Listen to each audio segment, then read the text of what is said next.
क्या हुआ जब अचानक से अयोध्या में प्राण प्रतिष्ठा के बाद प्रभु श्रीराम की चरण पादुका लेकर प्रकट हो गए साक्षात भरा भरत। जब प्रभु श्रीराम वनवास के लिए रवाना हुए थे तब भारत ने उनके चरण पादुका को राज सिंहासन पर रखकर शासन चलाया था, और जब प्रभु श्री राम 14 वर्ष का वनवास पूरा करके पुनः अयोध्या लौटे थे तब इसी चरण पादुका को धारण करके कई हजार सालों तक अयोध्या पर राज किया। और अब जब एक बार पुनः कलयुग में श्रीराम अयोध्या आने वाले थे, रामराज्य लाने वाले थे, तो उनके भैया भरत आखिर कैसे पीछे रह सकते थे। आखिर अयोध्या में कैसे प्रकट हुई दिव्या चरण पादुका, सच्चाई जानकर आपके भी होश उड़ जाएंगे। वीडियो में आगे बढ़ने से पहले अगर आप भी एक सच्चे राम भक्त हैं तो वीडियो को लाइक करें और कमेंट बॉक्स में जय श्री राम सच्चे भक्त भी लिखें। अयोध्या में रामलला की प्राण प्रतिष्ठा के एक दिन बाद राम मंदिर के द्वार खुलते ही 5 लाख से अधिक श्रद्धालु वहां एकत्र हुए। सुबह कुछ मौकों पर भीड़ ने बैरिकेड तोड़ दिए जिससे भगदड़ जैसी स्थिति पैदा हो गई, लेकिन हर बार परिसर में और उसके आसपास तैनात 8000 मजबूत पुलिस दल ने भीड़ को नियंत्रित किया। प्रतिष्ठा समारोह से पहले 1.5 लाख से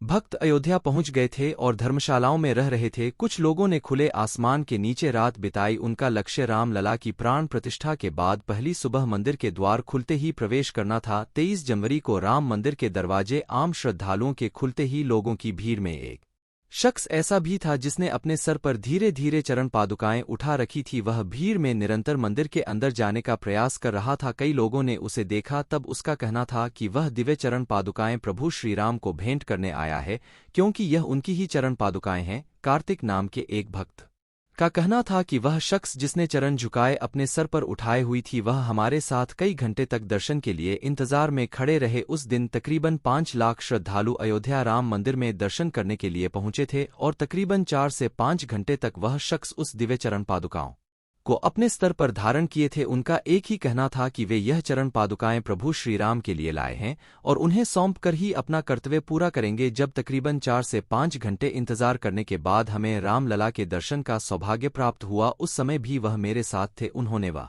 चरण पादुकाएं हैं प्रभु श्रीराम के गर्भगृह के सामने रख दी। जब मैंने उनसे उनका नाम पूछना चाहा तब उन्होंने कहा कि मैं यहाँ से 14 किलोमीटर दूर भरतकुंड से आया हो और अचानक न कहीं अंतर्ध्यान हो गए। यह चमत्कार अपनी आंखों के सामने देखकर है। कार्तिक के भी होश उड़ गए थे। उन्हें ने रामलीला के दर्शन किए और तुरंत ही भरतकुंड के लिए रवाना हुए, जो कि वहां से 14 किलोमीटर दूर स्थित था। आगे वीडियो में हम बताएंगे कि वह दुर्लभ इंसान आखिर कौन थे और भरतकुंड पर पुनः कैसे काटकर कि उनके साथ मुलाकात हुई। लेकिन उससे पहले हम भरत के अस्तित्व को अच्छी तरह से जान लेते हैं। पवित्र नगरी अयोध्या में एक तरफ भव्य राम मंदिर बन रहा है तो दूसरी तरफ राजा राम के अनुज भरत तपोस्थली नंदीग्राम के भरत की भी चर्चा तेज है। त्रेता युग में भगवान राम का राज्याभिषेक हुआ था तो इसी भरतकुंड से पवित्र का जल डाला गया था और इसी स्थान पर अपना करते हुए भरत ने प्रभु श्री राम का इंतजार किया था। भरत ने 14 साल अपने भाई राम की प्रतीक्षा में तपस्या की थी। माना जाता है भरत ने यह सोचकर कि जब उनके राम वनवास में हैं और जमीन पर चलेंगे और वहीं सोएंगे तो भारत कैसे अपने बड़े भाई के जैसा जीवन व्यतीत नहीं कर सकते हैं, यह सोचकर उन्होंने यहाँ एक गुफा बनाई जो जमीन से लगभग 8 सीढ़ी नीचे है। यही उन्होंने 14 साल तक किया गया। जब श्री राम जी 14 वर्ष के वनवास के लिए राजपाट छोड़कर चले तो भरत उनको मनाने गए, लेकिन मर्यादा पुरुषोत्तम श्रीराम अपने पिता के वचन से बंधे थे। स्वीकार नहीं किया गया, लेकिन भारत के अनुरोध पर अपने चरण पादुका उनको सौंप दी। नंदीग्राम में भरत श्रीराम की खराब हो गए प्रतीक के तौर लेकर अयोध्या का राजपाट चलाने लगे। 14 वर्ष वनवास खत्म कर जब राम अयोध्या वापस लौटे तो यही पर जब भरत से मिले तो भरत ने उन्हें पुनः चरण पादुका लौटा दिया।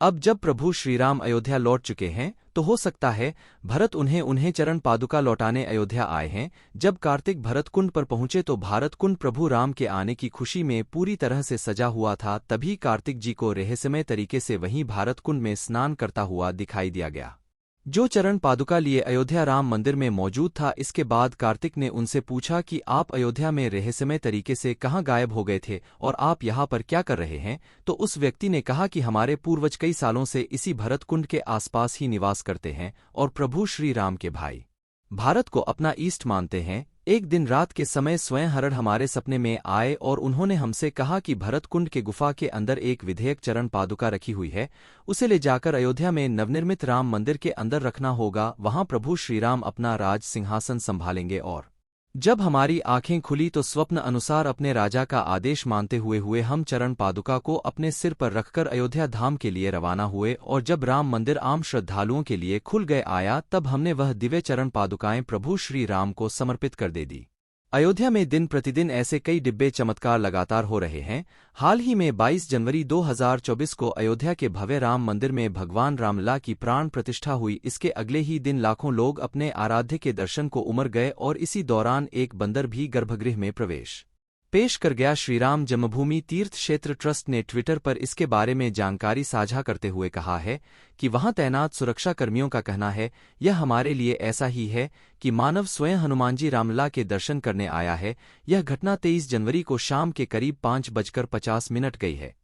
उस समय तक करीब 3 लाख रामलला का दर्शन कर चुके थे और करीब 2 लाख बाहर कतार में थे। पहले दिन 5 लाख से अधिक भक्तों ने राम मंदिर में दर्शन किया गया। ट्रस्ट की ओर से किए गए पोस्ट में बताया गया है कि एक बंदर दक्षिणी द्वार से घूर मंडप से होते हुए गर्भगृह में प्रवेश करके उत्सव मूर्ति के पास तक पहुंचा। बाहर तैनात सुरक्षाकर्मियों ने उसे देखा। वे बंदर की ओर यह सोचकर भागे कि कहीं वह उत्सव मूर्ति को जमीन पर नादिरा ले लें, परंतु जैसे ही पुलिसकर्मी बंदर की ओर दौड़े वैसे ही बंदर शांत भाव से भागते हुए उत्तरी द्वार की ओर गया।